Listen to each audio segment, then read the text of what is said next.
इस साल का सबसे पहला राशि परिवर्तन 29 मार्च को होने वाला है, जो कि शनि देव का राशि परिवर्तन है। और ये जो शनि का गोचर है, ये बहुत अधिक महत्वपूर्ण भी रहने वाला है, क्योंकि इस शनि के गोचर से, इस शनि के राशि के बदलने से सभी व्यक्ति, सभी जीव जंतु, सभी देश विदेश, हर एक चीज पर उसका प्रभाव देखने को मिलेगा। शनिदेव सबसे धीमी गति से चलने वाले ग्रह हैं। लगभग 2.5 वर्ष तक एक राशि में रहते हैं, उसके बाद राशि बदलते हैं। और शनिदेव की जो ये चाल बदलती है, इससे कुछ लोगों के जीवन में शनि की 7.5 शुरू होती है, कुछ लोगों के जीवन में खत्म होती है, कुछ लोगों के जीवन में शनि की ढैया की शुरुआत होती है। यानी कि ये गोचर बहुत सी चीजों में फेर बदल करने वाला, बहुत सी चीजों को सही करने वाला, बिगाड़ने वाला भी आप कह सकते हैं। शनि को अगर देखा जाए तो नवग्रहों में न्यायाधीश कहा गया है, जो कि न्याय करने वाला है, कर्म फलदाता। यानी कि शनि को आप कह सकते हैं, शनि का मानना है कि किस्मत कुछ नहीं है, जो है वो कर्म है। अगर कर्म करोगे तो फल मिलेगा। ये शनि इसके आधार पर ही रिजल्ट भी देते हैं। अब जो शनिदेव थे वो अपनी मूल त्रिकोण राशि में विराजमान थे, लेकिन अब 29 मार्च 2025 को ये गुरु की राशि में आ जाएंगे, मीन राशि में इनका गोचर हो जाएगा। देखिए, जब शनि कुंडली में, हम जन्म पत्रिका की अगर मैं बात करूं, अगर जन्म पत्रिका में शनि की स्थिति अच्छी है तो शनि की 7.5 भी दुख नहीं देती, ढैया भी परेशान नहीं करती, और शनि की महादशा अंतरदशा भी परेशान नहीं करती। लेकिन जब शनि की पोजीशन अच्छी नहीं होती, शत्रु राशि में बैठ जाए, नीच का बैठ जाए, या फिर किसी और पापी ग्रह के साथ बैठ जाए, तब उसके रिजल्ट भी उसी तरह से आपको देखने को मिलते हैं। अब मैं यहां बात कर रही हूं सिंह राशि की, कि सिंह राशि के लोगों के जीवन में इस शनि के गोचर का क्या प्रभाव होगा। लग्न की बात नहीं कर रही हूं, सिंह राशि की मैं बात कर रही हूं। आगे बढ़ने से पहले एक छोटा सा ही निवेदन है, चैनल पर आप पहली बार आए हैं और अभी तक चैनल को सब्सक्राइब नहीं किया है तो सब्सक्राइब कर लें, और कुंडली दिखाना चाहते हैं तो स्क्रीन पर आपको नंबर मिल जाएगा। देखिए, सिंह राशि की मैं बात कर रही हूं। सिंह राशि सूर्य की राशि है, और सूर्य क्या ग्रहों के राजा कहे गए हैं। और शनिदेव को अगर आप देखें तो शनिदेव आपकी सिंह राशि में आपके 6ठे घर के स्वामी और आपके 7वें घर के स्वामी कहे जाते हैं। पिता पुत्र हैं, लेकिन दोनों की आपस में बनती बिल्कुल भी नहीं है। अब शनिदेव अभी तो आपके 11th हाउस में विराजमान थे, कुछ चीजों के लिए अच्छे और कुछ चीजों के लिए बुरे। साथ में ये भी है कि सूर्य के शत्रु राशि है, और साथ में सूर्य के घर को देख भी रही थी, तो कहीं ना कहीं कुछ लोगों को अच्छी खासी परेशानियां भी देखने को मिली होंगी। लेकिन अभी आने वाले हैं आपके अष्टम भाव में। अष्टम भाव में अगले 2.5 वर्ष के लिए सबसे पहली चीज तो आपके ऊपर शनि की ढैया शुरू हो जाएगी। सिंह राशि के जातक हैं, लग्न नहीं सिंह राशि के जातक है, उन पर शनि की ढैया शुरू हो जाएगी। और शनि का अष्टम भाव में आना 3 जगह पर अपनी दृष्टि देगा। यानी कि शनि जहां बैठा है उसके द्वारा ही रिजल्ट नहीं देता, शनि जहां दृष्टि डाल रहा है उसके द्वारा भी रिजल्ट देता है। शनि के पास 2 एक्स्ट्रा दृष्टि भी होती है, एक तीसरी और एक 10वीं। 7वीं भी है, लेकिन 7वीं तो हर एक ग्रह के पास है। अष्टम भाव क्या है? अष्टम भाव है पीड़ा का, मृत्यु का भाव कहा जाता है अष्टम भाव। ये रहस्यों का भाव है, ये अचानक से होने वाली घटनाओं का भाव है, ये ऑकल्ट का भाव है, ये रिसर्च का भाव है। यानी कि ऐसी चीजें जो कभी ना खत्म होने वाली हो, उसका भाव ये 6ठा भाव कहा गया है। शनिदेव को वैसे तो 8वें भाव में शनिदेव को अच्छा भी कह सकते हो आप। क्यों कह सकते हैं? क्योंकि ये आयु का भाव है, और शनि क्योंकि धीमी गति से चलने वाला ग्रह है, सबसे धीमा है, सबसे वृद्ध भी है।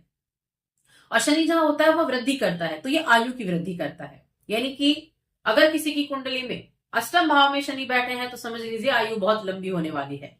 अष्टम भाव में बैठकर शनि आयु को लंबा कर देते हैं। लेकिन और क्या चीजें हैं? तो सिंह राशि के जातकों के लिए ये वो टाइम पीरियड होगा जब एक तो आप देखिए, एक दृष्टि यहाँ इनकी शनिदेव की आपके 10वें घर पर जा रही है, और कर्म के कारक, करियर भाव के कारक भी शनिदेव हैं। तो क्या होगा? कर्म को ही सब कुछ मानेंगे, क्योंकि किस्मत का कनेक्शन तो शनि मानते ही नहीं। शनि कहते हैं जितनी मेहनत करोगे उतना फल मिलेगा आपको। तो आप कर्मठ होंगे, अपने काम को लेकर बहुत अधिक तो मेहनती होंगे, अपने काम को हर तरह से पूरा करना चाहेंगे, कर्मठ होंगे आप। ये आपके अंदर ये क्वालिटी अभी देखने को मिलेगी। उसके बाद शनि अष्टम में बैठे हैं, आपका जो ध्यान है वो ऑकल्ट की तरफ जा सकता है। आपके मन में ऑकल्ट साइंस सीखने, न्यूमरोलॉजी या फिर हीलिंग या इस तरह की चीजें आप, एस्ट्रोलॉजी हो गया, इस तरह की चीजों को सीखने की तरफ आप चल सकते हैं, क्योंकि रहस्य का भाव है। रहस्यमय चीजों को जानने का मन आपके लिए हो सकता है। अचानक से चीजें बदलेंगी, अचानक से घटनाएं घट सकती हैं। और साथ में जो ये अष्टम भाव है, ये पैतृक का भाव भी कहा गया है। ये कुछ ऐसी डिजीजेस का भाव भी कहा गया जो क्रॉनिक डिजीज होती हैं, यानी कि जो जिनका पता नहीं चलता, जो काफी ज्यादा डरने वाली बीमारियां होती है, ये भी मानी जाती हैं। अब इस दौरान एक दृष्टि आपके दूसरे घर पर है और एक दृष्टि आपके पंचम घर पर है। तो देखिए, जो भी इस राशि के जातक अपने किसी फैमिली बिजनेस से जुड़े हुए हैं, तो उनके लिए बहुत अच्छा रिजल्ट रहेगा, उनका फैमिली बिजनेस बहुत अच्छा चलेगा। हाँ, धन को संचित करने में थोड़ी सी प्रॉब्लम जरूर हो सकती है इस शनि की सप्तम दृष्टि से, लेकिन रिजल्ट मिलेंगे। देखिए, शनि जब भी किसी चीज के लिए हम कहें शनि की दृष्टि है या शनि वहां बैठा है, तो वो उसको डिले करता है, डिनाय नहीं करता। शनि देगा, लेकिन कर्म के द्वारा, मेहनत के द्वारा, देरी से देगा, लेकिन देगा जरूर। डिले करेगा वो सिर्फ काम को। इस चीज को हमेशा याद रखें कि शनि जहां आया है, जिस घर में आया है, वहां देने के लिए आया है। डिले करके देगा, लेकिन बहुत मेहनत करा के देगा। उसके बाद पंचम पर दृष्टि जा रही है। संतान प्राप्ति में थोड़ा सा डिले हो सकता है। संतान प्राप्ति में आप जिनकी अभी शादी हुई हो और संतान की प्रतीक्षा कर रहे हो सकता है कि आपको 1-2 साल संतान ना हो, क्योंकि शनि का काम है डिले कराना। देगा, लेकिन डिले करा कर देगा। तो ये चीजें हो सकती है। बाकी अगर आप एजुकेशन प्राप्त करना चाहते हैं, एजुकेशन के लिए ये समय अच्छा रहेगा। आप कोशिश कर रहे हैं काफी पहले से, तो उनके लिए अच्छा रहेगा। और कहीं ना कहीं अपनी एक अलग पहचान आप बनाना चाहते हैं, उसके लिए आप मेहनत कर रहे हैं, तो उसमें भी आपको अच्छे रिजल्ट देखने को मिलने वाले हैं। आपके परिवार का सपोर्ट भी आपको देखने को मिलेगा। देखिए, कोई भी अगर इस समय अवधि में आपको कोई भी दिक्कत होती है, कोई भी हेल्थ इश्यू हो सकते हैं, तो उसको आपको इग्नोर नहीं करना है। उसको आप समय रहते आपको ट्रीटमेंट कराना है उसका। इस चीज का खास तौर से आपको ध्यान जरूर रखना होगा। शनि की राशि में, सूर्य की राशि में जो शनिदेव होते हैं वो मारक ग्रह भी होते हैं। और जिन लोगों की शनि की 7.5 चल रही है, 7.5 नहीं, जिन लोगों की शनि की महादशा, शनि की अंतरदशा चल रही है और शनि अच्छे भाव में भी प्लेस नहीं है, तो उनके लिए ये दिक्कत भी दे सकता है। उनके लिए ये अपने काम में बहुत हार्ड वर्क भी करा सकता है, बहुत मेहनत करते हुए चले जाए और उसका रिजल्ट आपको ना मिल पाए। तो इस समय अवधि में आपको शनि की जो ढैया चलेगी, उसमें अपने कर्म पर ज्यादा विश्वास रखना है। जितना कर्म पर विश्वास रखोगे उतना ज्यादा अच्छा रहेगा। अगर आप अपनी कुंडली में देखना चाहते हैं कि शनि आपको कैसे रिजल्ट दे रहे हैं या कैसे रिजल्ट देंगे, तो देखिए, अगर शनि आपकी कुंडली में तीसरे भाव में बैठे हैं, शनि आपके छठे घर में बैठे हैं, शनि आपके 11th हाउस में बैठे हुए हैं, तो ये काफी अच्छे रिजल्ट देते हैं। हालांकि नवम भाव में भी शनि अच्छे रिजल्ट देते हैं। तो इन भावों में बैठकर शनि की जो रिजल्ट है वो बहुत अच्छे देखने को मिलते हैं, क्योंकि ये हार्ड वर्क का भाव होता है, ये रोग रिपू ऋण का भाव होता है, ये लोभ का होता है। तो जितनी मेहनत ये घर करवाना चाहते हैं, उतनी मेहनत वो व्यक्ति कर पाता है, तो अच्छे रिजल्ट देते हैं। शनि शत्रु राशि में बैठ जाए, शनि नीच का हो जाए, शनि पीड़ित हो जाए, तब वो आपको रिजल्ट देने में आपको बहुत मेहनत करवाते हैं। आपके जीवन में शनि से जुड़ी हुई चीजों में बहुत मेहनत होने लगती है। तो ये सारी चीजें आपको देखने को मिलती हैं। बाकी शनि की ढैया शुरू हो रही है, तो थोड़ा सा आपको यहाँ अपने हेल्थ का ध्यान रखना होगा। और इस समय जो आप करना चाहते हैं 8th हाउस से जुड़ी हुई, अगर आपके मन में ऑकल्ट का आता है, जरूर सीखें, उससे राहत मिलेगी। क्योंकि शनि जब किसी भी घर में जाते हैं, उससे जुड़ी हुई चीजों के प्रति आपको, आपके अंदर एक उसको सीखने का आपके अंदर एक जज्बा होता है कि इस चीज को करें, उस चीज को करेंगे तो अच्छा रहेगा।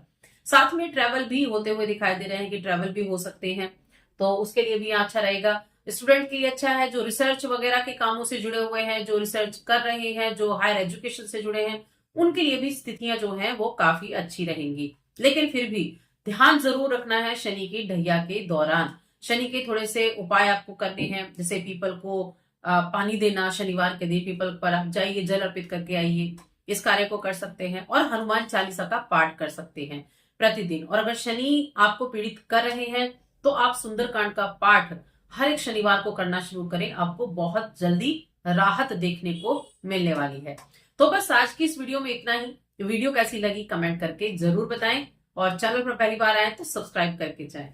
जय माता दी।